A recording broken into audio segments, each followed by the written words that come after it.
pagi Bapak Ibu Saudara yang dikasihi Tuhan.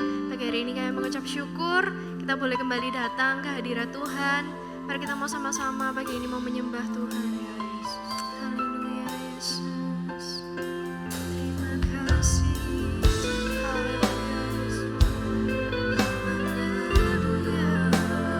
Terima kasih.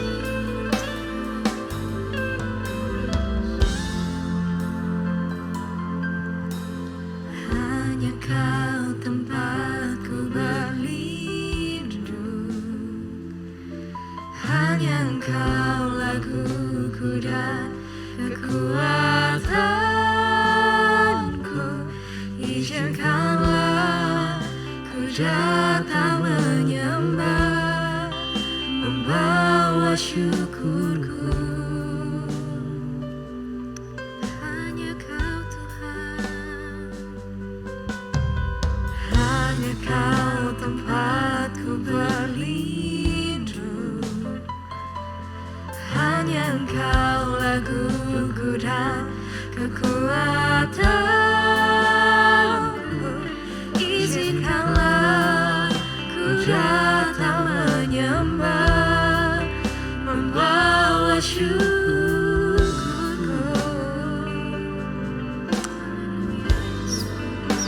Sedalamnya hatiku Kau pun tahu,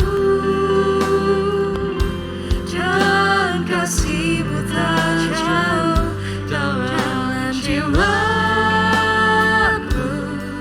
Di dalam kesesakan, di dalam kemenangan, ku tahu Engkau selalu bersamaku. Yesus, terima kasih Tuhan. Hanya Kau tempat kami berlindung Yesus. Hanya Kau tempatku berlindung, hanya Engkau laguku dan kekuatanku. Izinkanlah ku datang menyembah, membawa syukurku. Oh Tuhan, sedalamnya hatiku Kau pun tahu, dan kasih-Mu tajam dalam jiwaku. Di dalam kesesakan,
dalam kemenangan, ku tahu Engkau selalu bersamaku.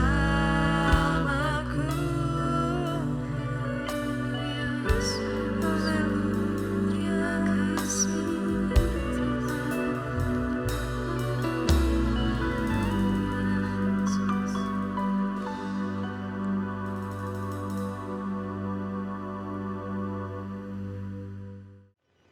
Selamat pagi Bapak Ibu dan Saudara sekalian dikasihi oleh Tuhan. Kita berjumpa kembali dalam morning worship bersekutu dengan Tuhan pada pagi hari ini. Nah Bapak Ibu, waktu kita kecil kita sering sekali membaca dongeng ya, mendengar dongeng. Salah satu dongeng yang cukup terkenal adalah Hansel dan Gretel ya. Itu adalah sebuah kisah yang cukup menyedihkan ya buat saya, tapi cukup menarik ya. Jadi Hansel dan Gretel ini adalah dua orang anak kakak beradik yang dibuang ke sebuah hutan oleh ayahnya ya. Kemudian karena mereka dibuang ke hutan ya, mereka mengalami kelaparan ya.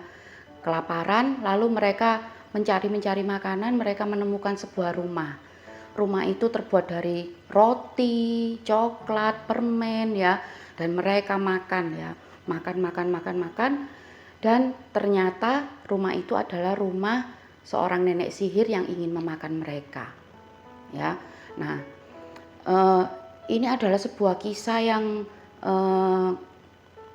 bagi saya memberikan suatu gambaran ya, bahwa kadang manusia itu mengalami suatu masalah ya, seperti yang dialami oleh Hansel dan Gretel ini. Mereka kelaparan ya, kemudian seolah-olah mengalami sebuah titik terang. Mereka menemukan sebuah rumah yang penuh dengan makanan itu ya.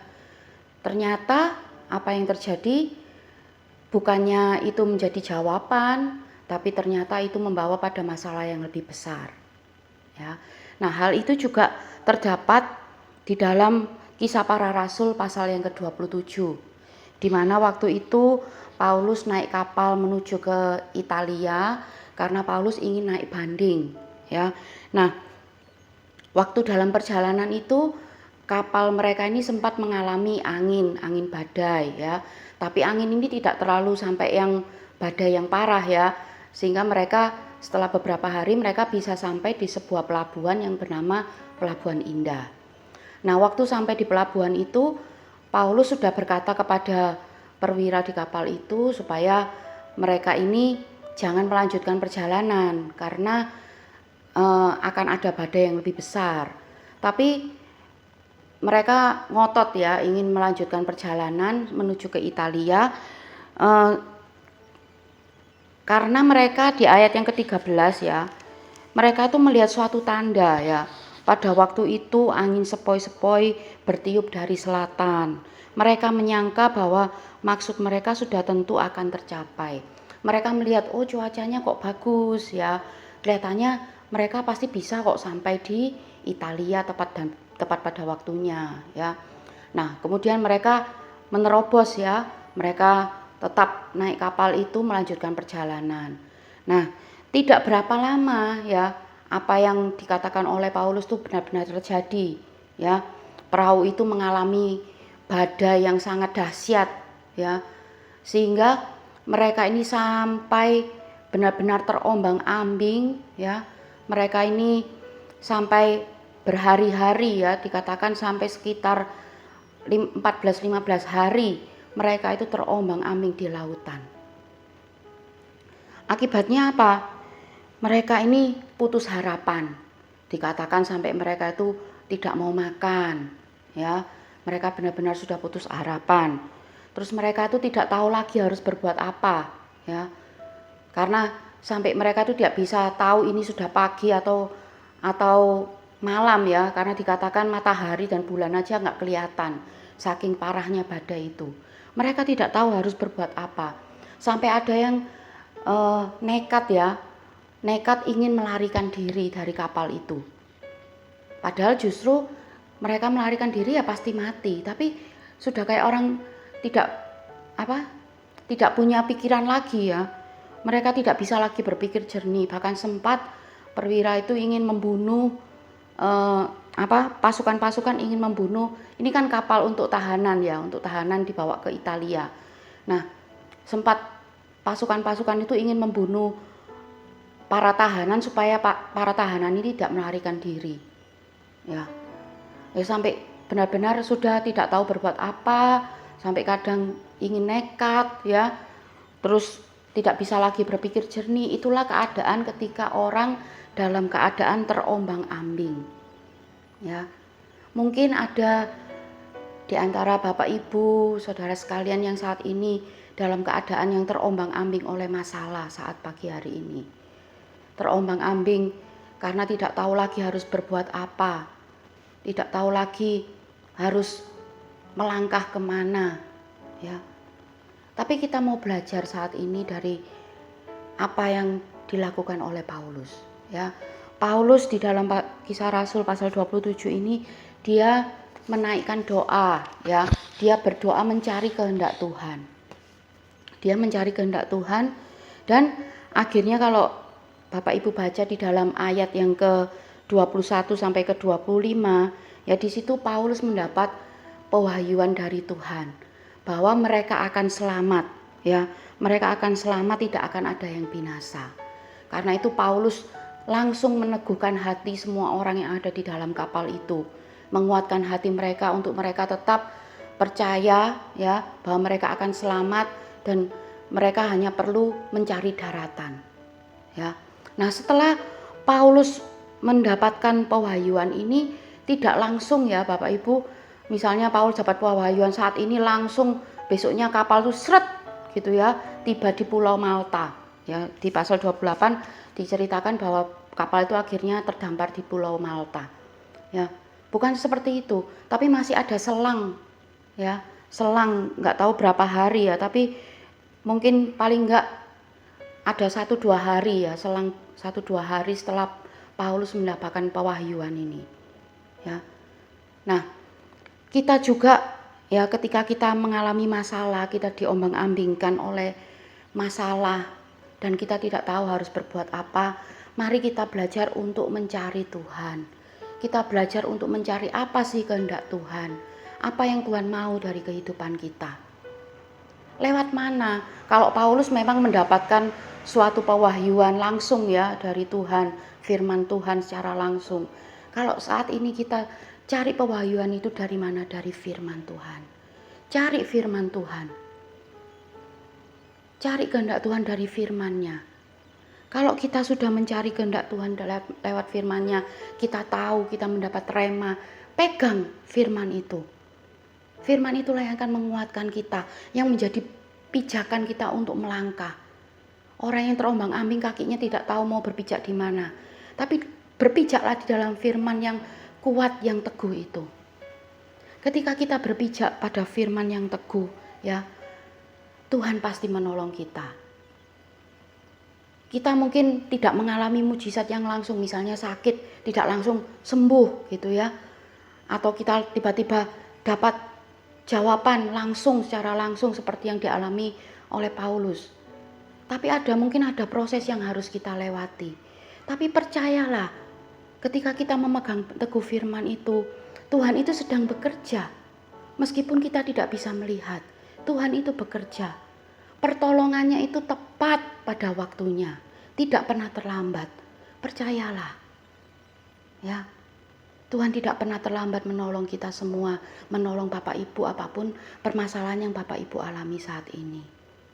Karena itu tetap teguh di dalam Tuhan, cari firman-Nya, cari remanya, semuanya itu akan mendatangkan kebaikan untuk kita semua. Tuhan baik, ya. Mari kita sama-sama berdoa.